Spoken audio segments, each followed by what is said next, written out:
কনকসুরুচিরাঙ্গং সুন্দরং সৌম্যমূর্তিং বিবিধকুলবরেণ্যং শ্রীগুরুং সিদ্ধিপূর্তিং তরুণতপনং বাসং ভক্তিদঞ্চিতবিলাসং ভজ ভজ তু মনরে শ্রীধরম সংবিধান গৌরাঙ্গৈক গতি বেজাশ্রিতমতি গৌরধাম স্থিতি সশাস্ত্রবৃত্তি কুসঙ্গ বিরতি দুস্থ ব্যথা নিষ্কৃতি রূপৈকরতি সনাতন নতি শ্রীজীব তেজস্তুতি শ্রী সিদ্ধান্ত সরস্বতী বিজয়তে গৌরীয় গোষ্ঠীপতি।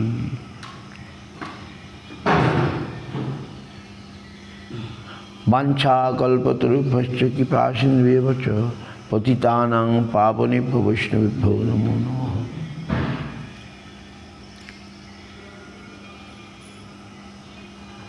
পঞ্চতত্ত্বাত্মকং কৃষ্ণং ভক্তরূপস্বরূপকং ভক্তাবতারং ভক্তাখ্যং নমামি ভক্তশক্তিকং। নমো মহাবদন্নায় কৃষ্ণপ্রেম পদায়তে কৃষ্ণায় কৃষ্ণচৈতন্য নাম্নে গৌরতিষে নমঃ। তপ্তকাঞ্চন গৌরাঙ্গী রাধে বৃন্দাবনেশ্বরী বিশ্বভানুসুতে দেবী প্রণমামি হরিপ্রিয়ে। হে কৃষ্ণ করুণা সিন্ধু দীনবন্ধু জগৎপতে গোপেশ গোপিকা কান্ত রাধা কান্ত নমস্তুতে। ভক্তাবিনা প্রলক্ষ ক্ষিপ্তাশ্চ কামাদিতরঙ্গ মধ্যে কৃপাময়িতাং শরণাং প্রপন্না বৃন্দে নমস্তে চরণারবিন্দম বৃন্দে নমস্তে চরণারবিন্দম। অথো নত্তমন্ত গুরুন গুরুন ভাগবতার্থদান বেশান জগৎগুরু নত্বা তত্ত্ব জয় মধুরে জয় সপরিকর শ্রী গুরু গৌরাঙ্গান ধর্বা গোবিন্দ সুন্দর পাদ পদ্মানাং জয়স্তু। শ্রীকৃষ্ণ চৈতন্য প্রভু নিত্যানন্দ শ্রী অদ্বৈত গদাধর শিবাসাদি শ্রী গৌর ভক্তবৃন্দ। হরে কৃষ্ণ কৃষ্ণ কৃষ্ণ হরে হরে হরে রাম রাম রাম হরে হরে। শ্রীবাস পণ্ডিত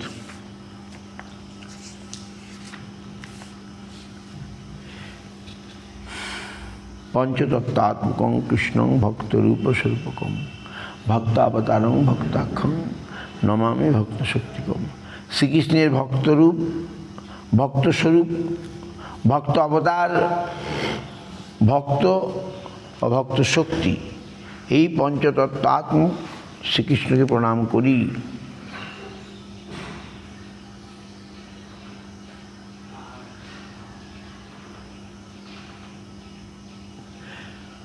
কি বলছেন? স্বরূপ দামোদর কর্চায় এই শ্লোক পাওয়া যায়। শক্তিমান বস্তু পাঁচটি বিভিন্ন প্রকার লীলা পরিচয়ে পঞ্চতত্ত্বে প্রকাশিত। বস্তুতেই দ্বৈত ভাব হেতু একই হইলেও পঞ্চ বৈচিত্র্যময়। শ্রী গৌরাঙ্গ, শ্রী নিত্যানন্দ, শ্রী অদ্বৈত, শ্রী গদাধর, শ্রীবাসাদি পঞ্চতত্ত্বের সম্বন্ধে কিছু ভেদ নাই। পরন্তু রস আস্বাদন উদ্দেশ্যে বিচিত্র লীলাময় তত্ত্বই ভক্তরূপ, ভক্তস্বরূপ, ভক্তাবতার, ভক্ত শক্তি, শুদ্ধ ভক্ত, এই পঞ্চগড় বিবিধ ভেদ বিশিষ্ট। এই পঞ্চতত্ত্বের মধ্যে স্বয়ং ভগবান নন্দনন্দন শ্রীকৃষ্ণ ভক্তভাব অঙ্গীকার করত। শ্রী গৌরাঙ্গ রূপে ভক্তরূপ, স্বয়ং প্রকাশ শ্রী বলদেব ভক্ত ভাব গ্রহণ করত, নিত্যানন্দ স্বরূপ ভক্তস্বরূপ। মহাবিষ্ণুর অবতার ভক্তভাব অঙ্গীকার করত, শ্রী অদ্বৈত আচার্য রূপে ভক্ত অবতার। বিষ্ণু তত্ত্ব অন্তর্গত তদাশ্রিত অভিন্ন শক্তি তত্ত্ব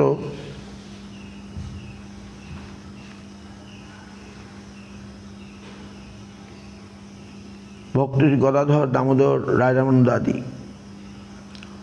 এই পঞ্চতত্ত্বের মধ্যে স্বয়ং ভগবান নন্দনন্দন কৃষ্ণ ভক্তভাব অঙ্গীকার করত, গৌরাঙ্গ রূপে ভক্তরূপ। স্বয়ং প্রকাশ শ্রী বলদেব ভক্তভাব গ্রহণ করত, নিত্যানন্দ স্বরূপ ভক্তস্বরূপ। মহাবিষ্ণুর অবতার ভক্তভাব অঙ্গীকার করত, শ্রী অদ্বৈত আচার্য রূপে ভক্ত অবতার। ইহারা সবাই ভক্ত প্রভু বিষ্ণু তত্ত্ব, ভক্ত শক্তি ও শুদ্ধ ভক্ত বিষ্ণু তত্ত্ব তদাশ্রিত অভিন্ন শক্তি তত্ত্ব। ভক্ত শক্তি শ্রী গদাধর, দামোদর রায়, রামানন্দ আদি, আর শুদ্ধ ভক্ত হচ্ছেন শান্ত দাসাদি, শিবাস আদি। অতএব শিবাস পণ্ডিত পঞ্চতত্ত্বের অন্তর্গত। তো শিবাস পণ্ডিত হচ্ছেন শুদ্ধ ভক্ত, গদাধর রায় রামানন্দ আদি হচ্ছেন শক্তি, ভক্ত শক্তি। আর মহাপ্রভু নিত্যানন্দ প্রভু অদ্বৈত আচার্য হচ্ছেন বিষ্ণু তত্ত্ব, প্রভু বিষ্ণু তত্ত্ব, ভক্ত অবতার রূপে বিষ্ণু। শিবাস পণ্ডিতের পূর্বনিবাস শ্রীহট্ট, পরে নবদ্বীপে আসিয়া গৌরপার্ষদ রূপে গৌরলীলা পুষ্টি সাধন করেন। শ্রী চৈতন্য ভাগবত চরিতামৃতের পাশে জানা যায় শিবাস পণ্ডিতাদি চারি ভাই, শিবাস পণ্ডিত, শ্রীরাম পণ্ডিত, শ্রীপতি পণ্ডিত ও শ্রীকান্ত অথবা শ্রীনিধি পণ্ডিত মহাপ্রভু লীলার সঙ্গী ছিলেন। গৌড়ীয় বৈষ্ণব অভিধানে লিখিত প্রেমবিলাস মতে শিবাসের পিতা বৈদিক ব্রাহ্মণ শ্রী জলধর পণ্ডিত। জলধর পণ্ডিতের 5 পুত্রের মধ্যে শিবাস অথবা শ্রীনিবাস দ্বিতীয় পুত্র। জ্যেষ্ঠ পুত্র শ্রী নলিন পণ্ডিত, শ্রী নলিন পণ্ডিতের কন্যা নারায়ণী দেবী, আর নারায়ণী দেবীর পুত্র বৃন্দাবন দাস ঠাকুর। নারায়ণীর স্বামীর নাম বৈকুণ্ঠ দাস বিপ্র। বৃন্দাবন দাস ঠাকুর যখন গর্ভে, সেই সময় নারায়ণীর পতির পরলোক হয়। পতির গৃহ কুমারহট্ট হালিশহর ছাড়িয়া নারায়ণী শিবাস পণ্ডিতের গৃহে অবতীর্ণ হইলেন।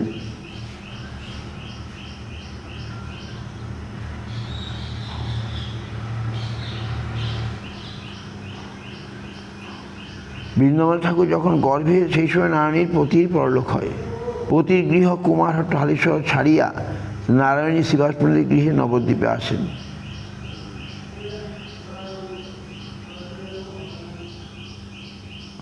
কৃষ্ণলীলা যিনি নারদ, তিনি গৌরলীলা শিবাস। নারদের বন্ধু পর্বত মুনি শিবাস পণ্ডিতের কনিষ্ঠ ভ্রাতা শ্রীরাম পণ্ডিত রূপে অবতীর্ণ। শিবাস গৃহিণী মালিনী দেবী, ব্রজের ধাত্রী অম্বিকা।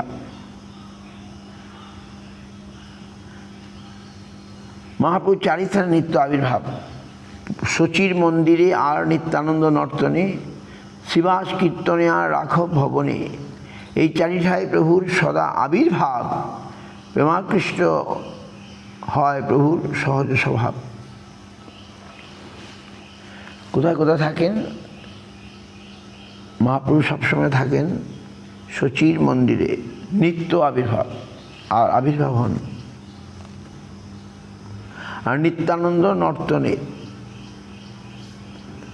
শিবাস কীর্তনে আর রাঘব ভবনে। কেন? তাদের ভক্তিতে তাদের এত ভক্তি যে ভগবান যে কোনো সময় সেখানে আবির্ভূত হন। তারা চাইলেই বা নিত্য আবির্ভূত থাকেন ওখানে। শচীর মন্দিরে শচীমা খুব সুন্দর রান্না করে ভোগ লাগান। আর ভাবেন যদি নিমাই আসতো তাহলে নিমাই খুব ভালোবাসতো মোচার রান্না, মোচা ডালনা।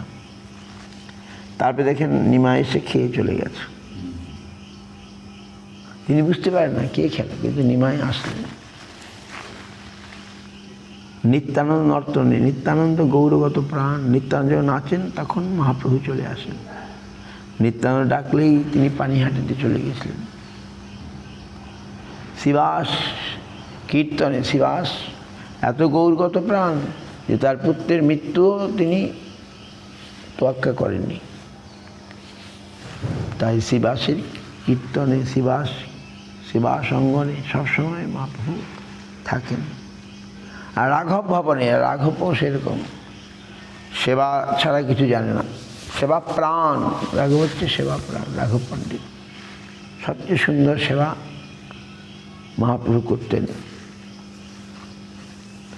মহাপ্রভু নিত্যানন্দ দুজনেই তার ঘরে গিয়ে অবস্থান করতেন। এই চারি ঠাই প্রভুর সদা আবির্ভাব, সবসময় প্রেমাকৃষ্ট হয় প্রভুর সহজ স্বভাব, প্রেমে আকৃষ্ট হন, এটাই প্রভুর স্বভাব। নিমাই বিদ্যাবিলাসকালে শ্রী মুকুন্দ গদাধরী ভক্তগণের সহিত তর্ক বিতর্ক করতেন এবং তাদের বিচার সহ খণ্ডন করিতেন, পুনঃস্থাপন করিতেন। ভক্তগণ বিস্মিত হয়ে চিন্তা করে, ইনি যদি কৃষ্ণ ভক্ত হইতেন, ইহার বিদ্যা সফল হইত। শ্রীবাসী ভক্তগণকে দেখিলে নিমাই প্রণাম লীলা করেন। নিমাই এর কৃষ্ণভক্তি লাভ হোক বলিয়া তাহারাও আশীর্বাদ করিতেন। একদিন শ্রীবাস পণ্ডিত শ্রী মনোহরকে দেখিয়া পাইয়া কহিলেন, লোক কৃষ্ণভক্তি লাভের জন্য পড়াশোনা করে, যদি সেই কৃষ্ণভক্তি না হইল সেরূপ পড়াশোনার লাভ কি? অতএব কাল বিলম্ব না করিয়া তুমি কৃষ্ণ ভজন করো। মহাপ্রভু নিজ ভক্তমুখে এই কথা শুনিয়া সে আনন্দে বলিলেন, তুমি ভক্ত, তোমার কৃপায় আমার নিশ্চয়ই কৃষ্ণ ভক্তি হইবে। শ্রীমন মহাপ্রভু যোগমায়া অলীলাশক্তি শুদ্ধ ভক্তগণ মহাপ্রভুর প্রতি স্বাভাবিকভাবে আকৃষ্ট তাকে পরমেশ্বর রূপে বুঝিতে পারিতেছেন না। এক অদ্ভুত চমৎকার লীলা। মহাপ্রভু নিজ ভক্ত মুখে এই কথা শুনিয়া সামনে বলে, তুমি ভক্ত, তোমার কৃপা আমার নিশ্চয়ই কৃষ্ণ ভক্তি হইবে। হ্যাঁ, মহাপ্রভুর যোগমায়া লীলাশক্তির প্রভাবে ভক্তগণ মহাপ্রভুর প্রতি স্বাভাবিকভাবে আকৃষ্ট হইলেও তাকে পরমেশ্বর রূপে বুঝিতে পারিতেছেন না। এক অদ্ভুত চমৎকার লীলা দ্বারা বুঝতে পারছেন না, মায়ার দ্বারা, যোগমায়া শক্তির দ্বারা মহাপ্রভু করে রেখেছেন। কিন্তু গয়া হইতে প্রত্যাবর্তন এবার মহাপ্রভু প্রেমোন্মত্ত হয়ে নানা প্রকার বিকার প্রদর্শন করিলে সজীমাতা উহা পুত্রের বায়ুরোগ মনে করিয়া মর্মাহত হইলেন। শ্রীবাস পণ্ডিত মহাপ্রভুর নিকট পৌঁছলে মহাপ্রভু তাকে বললেন, আমাকে সকলে বায়ুরোগগ্রস্ত বলি যে তুমি বলো আমার কি হইয়াছে? শ্রীবাস পণ্ডিত তত হাসে বললেন, হ্যাঁ, ইহা বড় ভালো কহিলে। হ্যাঁ, তোমার যে মতো বায়ু তাহা আমি চাই। মহাভক্তিযোগ দেখি তোমার শরীরে শ্রীকৃষ্ণ অনুগ্রহ হইল তোমারে। Mahaprabhu, when after returning from Gaya, he is showing his ecstatic mood, his complete change. The Nimai Pandita before is not there. So Sochimata is very worried. Mohan, my son, and what he is doing, I don't know. He is very worried. But when Srivas Pandit comes, then Mahaprabhu told Nimai Pandit, everybody says, I have some psychiatric problem. What do you think? Srivas Pandit said, no. What's a psychiatric? Mahabhakti Yog. Tomar Sharire. Sri Krishna Anugraha hoilo tomare, you got the mercy of Sri Krishna. Therefore such devotion appeared to you. Mahaprabhu শ্রীবাসকে আলিঙ্গন করে বললেন, যদি তুমি আমাকে বায়ুরোগগ্রস্ত বলিতে তাহলে আমি গঙ্গায় প্রবেশ করিতাম। মহাপ্রভু নিজ গৃহে শ্রীবাসের গৃহে উচ্চ সংকীর্তন শুনিয়া পাষণ্ডীগণ নিদ্রা ভঙ্গ হেতু নানা প্রকার যুক্তি করে থাকে। এই গুজব রটাইয়া থাকে যে রাজা আসিয়া এখনই উপযুক্ত শাস্তি প্রদান করিবে। সরলমতি শ্রীবাস পণ্ডিত অবিশ্বাস করিয়া সশঙ্কিত হইলেন এবং শ্রীনৃসিংহের পূজা করিতে লাগিলেন। ভক্ত আর্তিহর শ্রী মহাপ্রভু শ্রীবাসকে সশঙ্কিত দেখিয়া তাকে অভয় প্রদানের জন্য তাহার বাটিতে গেলেন এবং তাহার গৃহের রুদ্ধ দ্বারে পদাঘাত করত কপাটটি খোলে বললেন, তুমি কাকে পূজা করে ধ্যান করেছিস? যার পূজা করছিস, এই দেখ আমি সেই সাধুগণের উদ্ধার সাধনে সাধুগণের উদ্ধার সাধন করিব, দুষ্টে বিনাশ করিব, তোর কিছু চিন্তা নাই। এই বলিয়া বিরাসনে পুষ্ট হইয়া শঙ্খচক্র গদাপদধারী নিজ ঈশ্বররূপ প্রদর্শন করিলেন। মহাপ্রভু এসে ভক্ত দুঃখহারী ভক্তবৎসল, ভক্ত এরকম কষ্ট পাচ্ছে, তিনি আত্মপ্রকাশ করলেন। শ্রীবাসকে শুধু শ্রীবাসই দেখতে পেল।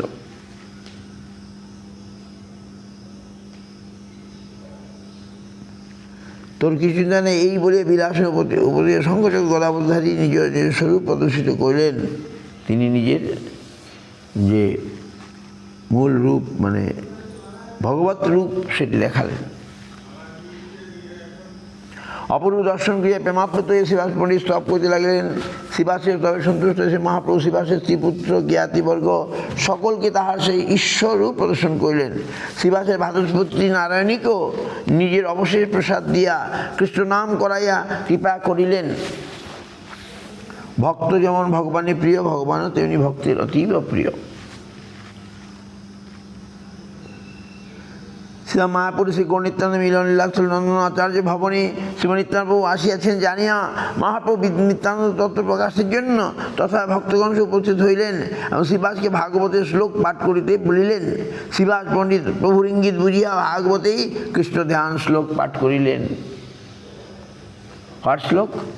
বারহা পিরং নটবর বপু কর্ণয় কর্ণিকারং বিব্রত বাসকন কপিসং বৈজয়ন্তীন চমাল্লাম মালাম রন্ধান বেনুরোধন সুদেহা পুরায়ণ গোপবৃন্দই বৃন্দারণ্য সপাদমূলং প্রাবিশদ গীতকীর্তি।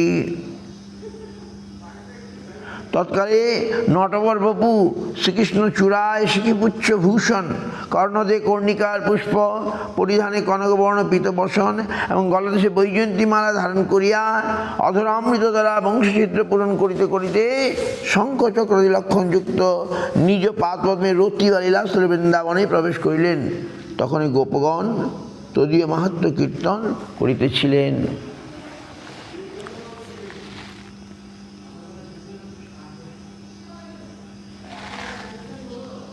শ্লোক শ্রবণ মাত্রই নিত্যানন্দ প্রভু মূর্ছিত হইলেন এবং তার অঙ্গে ৮৭টি বিকার উপস্থিত হইল। শ্রীবাস পণ্ডিতের মুখ থেকে শ্লোক শুনেই কৃষ্ণের রূপ বর্ণনা।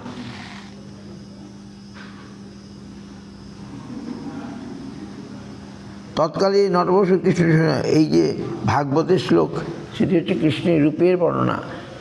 Very sweetly, nicely Bhagavat described the beauty of Krishna's body,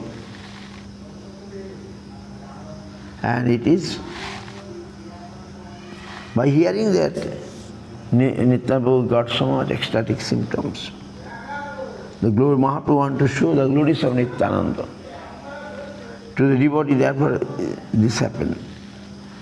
শ্লোক শ্রবণ মাত্র নিত্যানন্দ মূর্ছিত হইল এবং তাহার সঙ্গে ৮৮ বিকার উপস্থিত হইল। বিশ্বম নিত্যানন্দকে কোলে লইলেন। এইভাবে দেখি শ্রীবাস পণ্ডিতের মধ্যে মাধ্যমে অনেক সেবা মহাপ্রভু করালেন। আমরা মোটামুটি ব্যাস পূজা করালেন। ব্যাস পূজার সময় মহাপ্রভু তাকে ব্যাসের পূজন করতে বললেন, কিন্তু সবাই দেখলো নিত্যাপ্রভু মহাপ্রভুর চরণেই মালা দিয়ে মহাপ্রভুকে মূল ব্যাস বলে পূজা করলেন।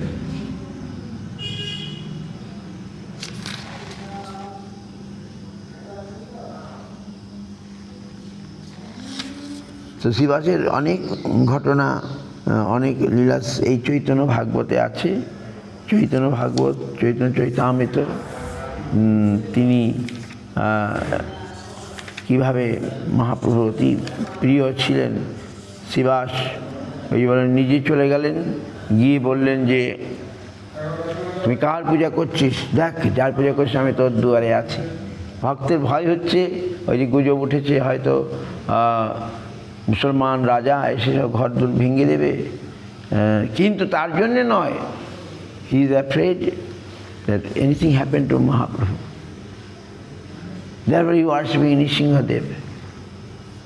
সো শ্রীবাস পণ্ডিতের ভক্তিটা কেমন, যে যদি রাজপুরুষ আমার ঘর ভেঙে দেয় কিছু যায় আসে না, কিন্তু যদি মহাপ্রভুর ক্ষতি করে, মহাপ্রভু তো তার বাড়িতেই কীর্তন করেন শ্রীবাস অঙ্গনে।